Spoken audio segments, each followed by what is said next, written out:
welcome into another edition of the GSMC College Football Podcast brought to you by the GSMC Sports Network. I'm your host, as always, Tommy Brzee. It is May 30th around here, and we have a great show for you today. We're going to start talking a little bit about Michigan and how they're kind of preparing for possibly a title-defending run. They're definitely going in with a lot of energy, a lot of hope for this upcoming season, but a lot of changes happening in Ann Arbor, so I wanted to get you updated on how they're looking going into this main part of the offseason, really. And then you get into USC. USC has a very, very interesting story that came out the last couple of days, that they might have been dodging LSU in this Las Vegas game in week 1, so I wanted to unpack that a little bit, and why it doesn't necessarily bode well for the new era of USC by any means. Then we have some early betting lines for the first couple of weeks of the season. I want to break down those, give you my initial thoughts. Obviously, I will not make official picks until closer to those weeks, but wanted to give you guys an idea of where everything sits right now and how it could change before the season starts. Then we'll get to the most important players for the top contenders. We did this yesterday with 5 of the top teams in the country. We're going to get another top 5 teams in the country, and we'll definitely break down who I think is the most important player on those teams. And then we have a Hot Take Thursday, and this might be the hottest I've had on this show, if I'm being totally honest. Definitely one that I'm going a little bit out there for, but I think I'm fairly confident that it's going to happen. But before we jump in, I do want to remind you all we get tons of questions and comments throughout the show, and the best way for you all to get your question on the screen, we can have a fun back and forth here, is to use the tip and donation link at the bottom of the screen, GSMCPodcast.net. It's a huge help not only to us here at the network, but to you all. You get to have kind of a fun, interactive experience here, and I think that's good for both of us. So again, if you want to use that, that's GSMCPodcast.net.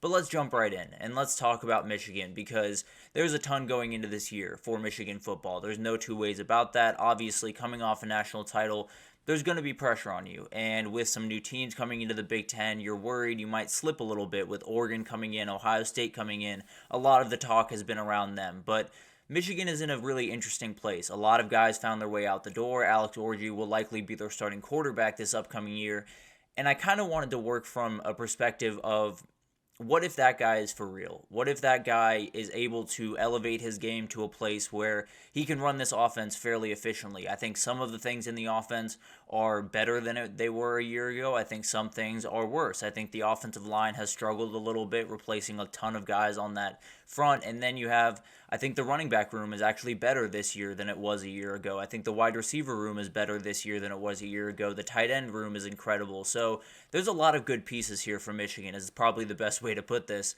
And I think one of the really interesting things when we talk about Michigan is, obviously they're coming off a season that was crazy in a number of different ways. You win a national title, that's really great. But at the end of the day, you have all of the Connor Stallion stuff, you have some other recruiting violations, a lot of stuff that overshadows what you actually were in that season, which was one of the best teams, the best team in the country in a lot of aspects. So I think when we look at this season, there's obviously a ton of questions about how you're going to adapt to the new world of the Big Ten, how you're going to replace those 18 or 19 guys that found their way into the NFL, because that's a big time question. But I kind of wanted to go through a couple of positions here and then just kind of give you my overall thoughts on them, because there's a lot of really good things to work with here. Let's just work from the idea that Alex Orji ends up elevating his game. He's an elite athlete. He's going to be able to run the ball. Sharon Moore and his offensive staff, Kirk Campbell as well, is really good at putting their quarterback in advantageous situations. They did it all year last year with J.J. McCarthy. If they can do the same thing for Alex Orji, plus the thing he can do on the ground with his legs, I think it could be a really, really potent offense, if I'm being totally honest. I don't know if it's going to necessarily be what they had last year, but I think it could be plenty good.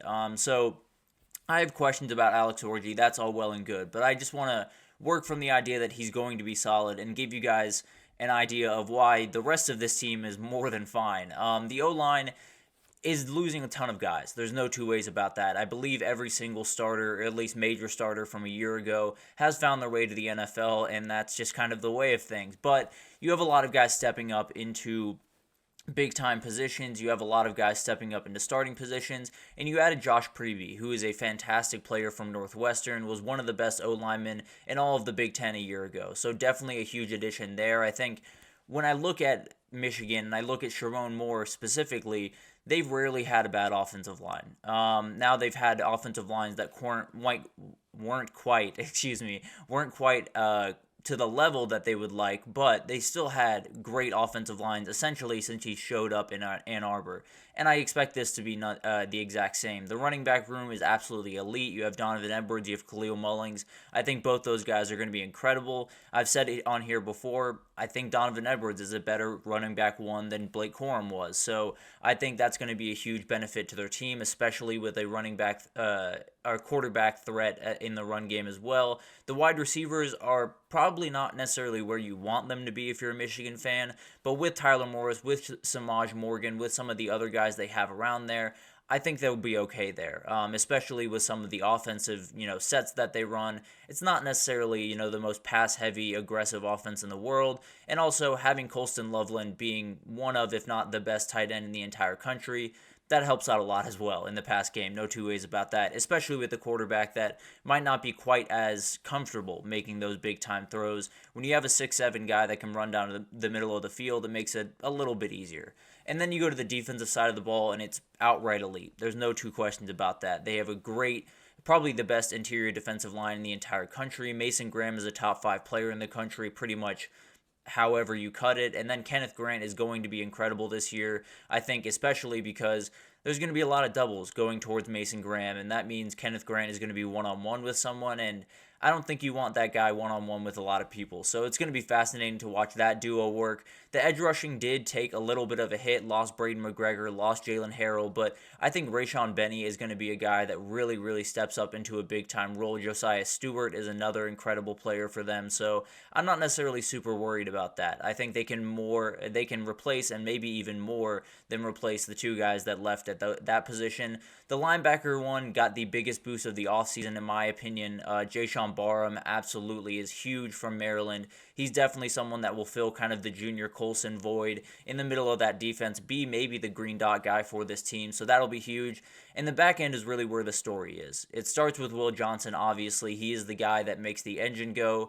But then they portaled in a ton of new guys. Now they still have young guys, Makari Page, Jaden McBurrows, that got pretty good reviews throughout spring. But also it felt like they needed to bolster that a little bit more, and they did plenty. They added Wesley Walker, they added Jaden Mangum, they added Amir Hall, they added Ricky Johnson. So they're going to be more than fine on the back end, I think. I have no doubts that Wink Martindale is going to be able to find a really good 5 in that group. And also, when we talk about this Michigan program in 2024, it's kind of like Penn State in a way, where the two people that are the most important to their success are the two coordinators, and I have no two questions about that. Wink Martindale coming down from the NFL is going to be huge. Jesse Minter left after putting together some of the best defenses in Michigan history, and Wink Martindale knows defense. There's no two questions about that, but it is going to be a little bit different. Some of the terminology will be different. Some of the ways that he coaches will be different, so it'll be interesting to watch that. He does kind of come from the similar tree of the Jim Harbaughs, the John Harbaughs of the world,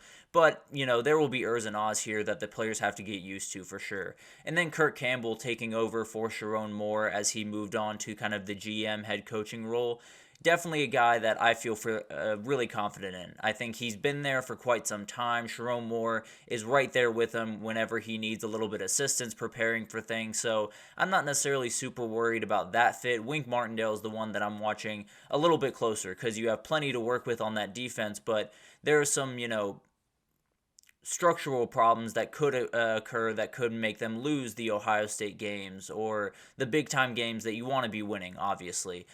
So Michigan coming off an absolutely historic year, a year that I think a lot of Michigan fans will be talking about for quite some time, and they absolutely should. It was a wild year where they did a lot of things that people did not expect them to do, and they did it while a lot of scrutiny was around him. Now a lot of it was founded and made sense, but at the end of the day, they were able to get through it and, move on to 2024 as the defending national champions. And it'll be fascinating to watch this team unfold. I think there's obviously some holes. You worry about the offensive line a little bit. You worry about Alex Orji's ability to run the offense to the extent that J.J. McCarthy did a year ago. But I think when you look at this team, the bones are really solid. The O-line will have to come along, but I have very few worries about that O-line being at least solid for that team. And then you have Mason Graham and you have Kenneth Grant on the interior of that defensive line. They're going to be disruptive. There's no two ways about that. Then you have Donovan Edwards in the backfield helping out Alex Orji with an incredible run game, I'm sure. You have Colston Loveland, who's going to be a great target for Alex Orji just to make things so much easier for him. Mason Graham is going to be a vocal leader on this team and definitely be someone that pushes everyone to work the way that Michigan has in the last couple of years. And then you have Will Johnson on the back end, one of, if not the best corner in the entire country. Point is, there's a lot of things that change this offseason. There's no two ways about that. Michigan is up against it, and they're walking a bit of a tightrope when you talk about replacing all the staffers they replaced and all the players, especially, that they had to replace. It's going to be tough. There's no two ways about that. But it feels like as we've gotten closer to the season and people have talked about Michigan and the Big Ten more and more, they've almost pivoted away from Michigan more and more. It's been more about Ohio State. It's been more about Oregon. It's been a little bit more about Penn State from time to time. And Michigan's just kind of sitting there. And I think, I don't think they'll necessarily be quite the team they were a year ago, but they don't have to play the team from a year ago. They have to play the teams that are in front of them. And they're definitely a team that if Alex Orji can, be a competent quarterback. He doesn't even need to be great. I mean, we always talk about J.J. McCarthy. He wasn't necessarily asked to be Superman a lot of the time for this team, and if Alex Orji isn't asked to be that, then he could definitely execute this offense at a very high level, and then when you have the defense they do, you're going to be in a lot of games. So all this to say, really, that we want to write off Michigan. I think we want to write off Michigan because of all the talk around Connor Stallions a year ago, because Jim Harbaugh rubbed some people the wrong way, because of all of that talk. But the reality is this team is still one of the top teams in the country. This is still a team that could make a ton of noise this upcoming year and be in the playoff. Now, do I think they'll get there? I think that's a little bit up in the air. It really does come down to Alex Orji and how he does play this upcoming season. But when I look at this team, there's not a ton of holes. There's worry areas, don't get me wrong, but there's not necessarily areas that I'm outright, thinking it's going to bury their season. So I think they're one of those teams that you don't really know what you're getting with a ton of guys leaving. You don't really know what you're getting with Sharon Moore taking over. So there's a lot of question marks, but I wouldn't just write them off as a team that's going to lose to Texas and lose to Ohio State and maybe lose to Penn State and just kind of fall off into the oblivion. I think they're going to be right there in all of those games and maybe just win one of them. So I wouldn't just overlook Michigan just quite yet on this national title defense. So that's a team that I'm going to be watching, obviously, very, very closely. Definitely a team that has a lot to gain from this year. If you can show that you're going to be in that national conversation year over year, you have a really good thing going up in Ann Arbor. But we're going to take our first break here. And when we come back, we're going to talk about USC. There is some rumors that they were dodging the LSU game in Vegas this upcoming year. Now it's happening. No worries about that. But I want to break down why that is not necessarily the most encouraging thing when you talk about USC in the future for that program.